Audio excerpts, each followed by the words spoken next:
Welcome to Chapter 10. In Chapter 10, we're going to look at conic sections. In your notes, you've hopefully by this point glued in a diagram of the 4 different conic sections we're going to work with. We have a circle, an ellipse, a parabola, and a hyperbola. We're going to save parabolas for another day. Today we're going to focus on introducing ourselves to circles, ellipses, and hyperbolas. Notice that a circle is formed when a plane intersects a cone perpendicular to the base of the cone, or not perpendicular, parallel to the base of the cone. An ellipse is formed when you take that same plane and you intersect the cone, but at a slant.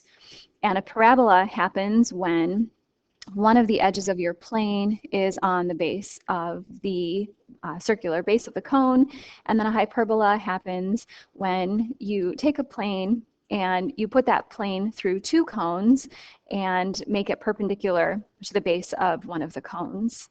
So circles, ellipses, and hyperbolas are going to be the topic of the day. Let's start with a circle. Here's an example of an equation of a circle. X squared plus y squared is equal to 25. Maybe you already recognize this as the equation of a circle, maybe not. Anyway, right now we can say that this circle has a center at 0, 0, and its radius is 5. Now, I know that its radius is 5 because 25 is the radius squared.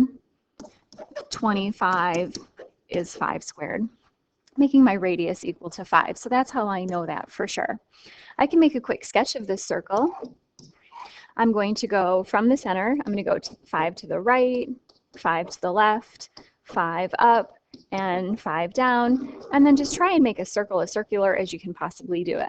My circle isn't great, but close enough. You understand it's a circle. Now, the domain of this circle would be from -5 to +5, because if I take a vertical line, if I take a line and swipe it across my, let me get a line here real quick. If I take a line and I swipe it from left to right, that's going to give me my domain. I only cross through the circle from -5 to 5. When I'm outside of that domain, my vertical line doesn't cross through the function at all, or it doesn't cross through the circle. Now my range, on the other hand, can you imagine what the range might be? My range, let me get my pen back.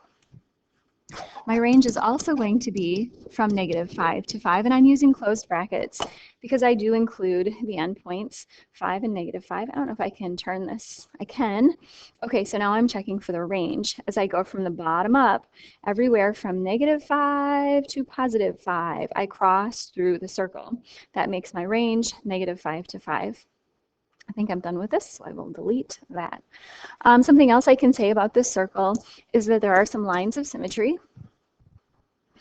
I have lines of, I'm going to abbreviate the word symmetry with just symmetry like that. My lines of symmetry are the x-axis and the y-axis. My x-axis would be y equals 0, and the y-axis is x equals 0. So I have 2 lines of symmetry. If I folded this circle over the x-axis, the 2 halves would line up perfectly. Same thing if I were to fold them over the x-axis. Bottom half and top half would line up perfectly. All right, so that's a quick introduction to circles. Now, what would it look like if your center point was somewhere other than the origin? Well, we will definitely look at that in the upcoming days. Next up, I want to talk about an ellipse. Now, an ellipse is just a squishy circle. It's like a circle that's been either pushed in from the sides or from the top and the bottom. So it's like an oblong circle. Here's an example of an equation of an ellipse. Let's go with 9x squared plus 16y squared is equal to 144. Now this is what we call general form. What we're going to do is convert this to standard form. So again, this is general form. And we're going to convert it to standard form. Oh, I misspelled that. Whoops. Standard. So to convert it to standard form, we just take 9x squared divided by 144.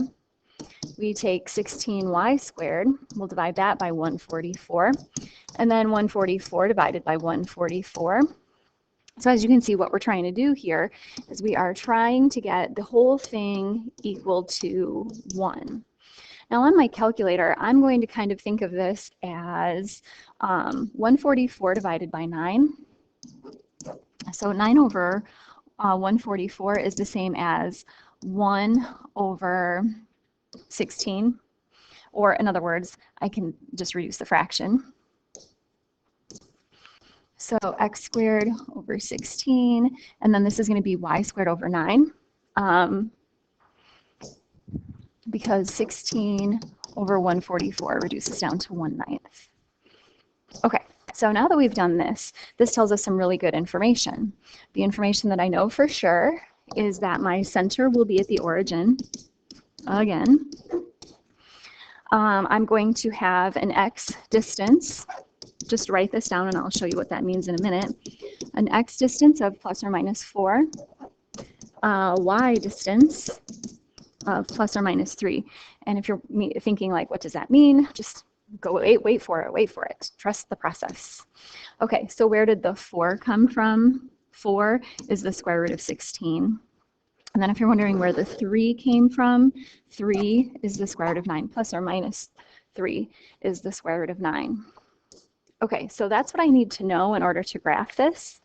So then I can take this good information and I can graph it like so.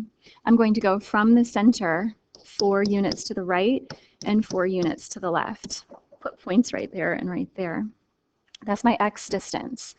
Now I'll go up 3 and down 3. That's my y distance. Now what you're going to do to draw the ellipse is you are just going to connect the dots, just like so. So it's not perfect, but you get the gist. There we go. That is our ellipse. Let's talk domain, range, lines of symmetry, and then we'll look at another one.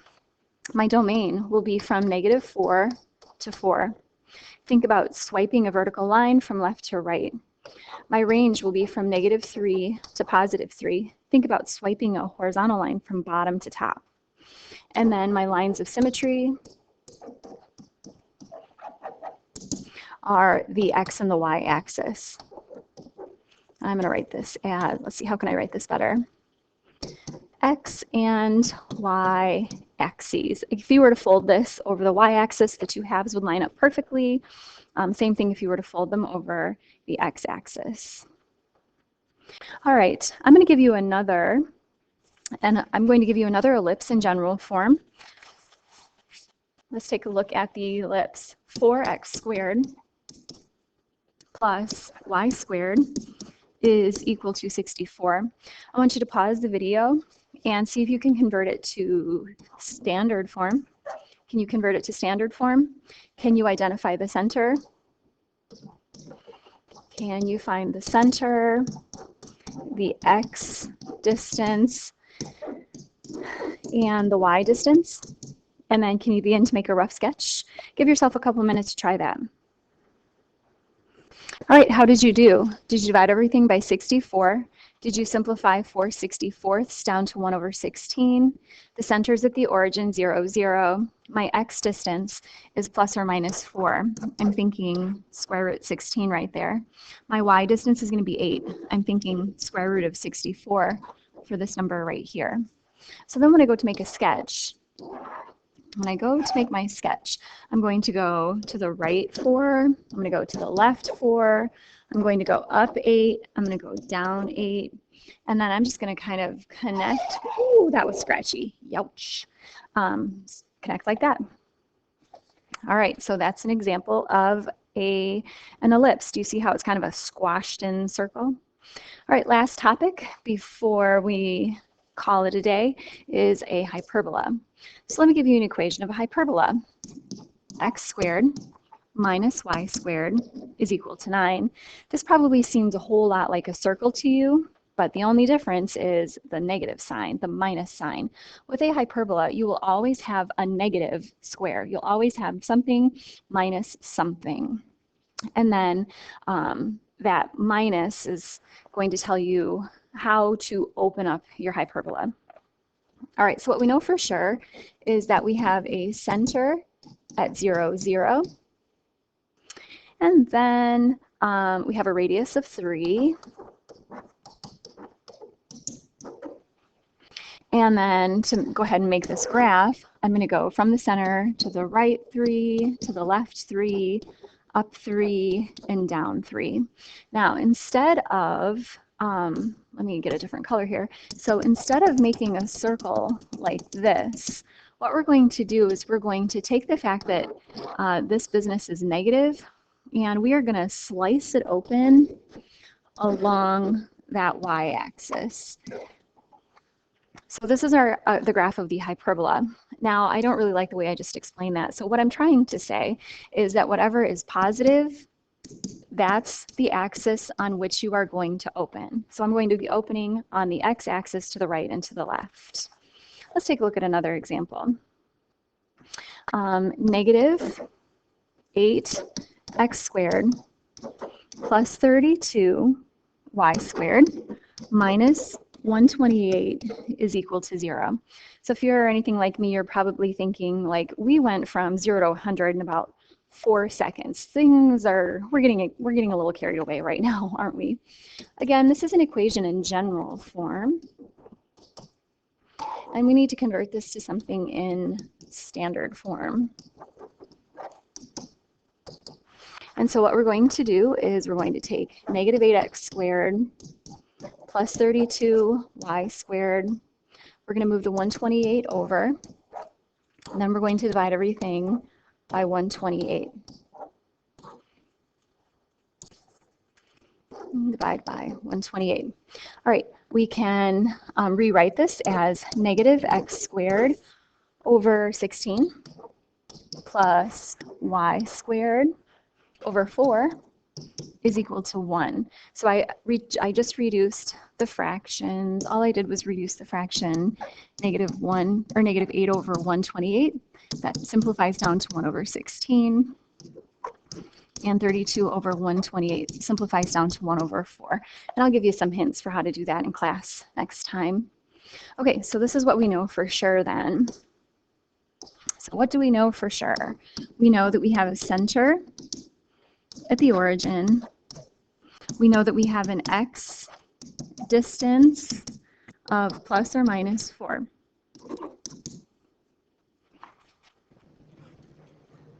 And the y distance is plus or minus 2. All right, notice that because the x term is negative, this is how it's going to not open. Or in other words, what I'm trying to say is that y squared is positive, so we're going to be opening along the y-axis. So we're going to open up and downward because the y squared is positive. So let's make a really quick sketch here. Here is the xy plane centered at the origin. I'm going to go to the right 4. I'm going to go to the left 4. I'm going to go up 2, and I'm going to go down 2. Down 2. I talked about how I need to open along the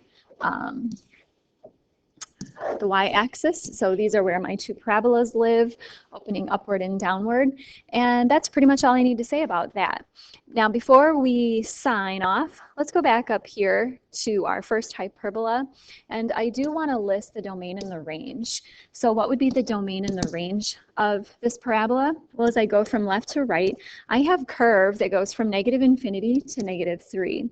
Always a wishy-washy parenthesis around negative infinity. I can do a hard bracket at negative 3 because I do include the point negative 3 on my curve. I'm going to join that interval with the interval from positive 3 to infinity. So I have this dead space from negative 3 to 3, hard bracket at 3 because the curve does hit at positive 3 and then it heads off towards positive infinity. Now the range, if I were to swipe from bottom to the top, everywhere I went from the bottom up, I would be cutting through that function. So my range from bottom up is negative infinity to positive infinity. Down here for this second parabola, or I'm sorry, hyperbola, let's talk about domain and range.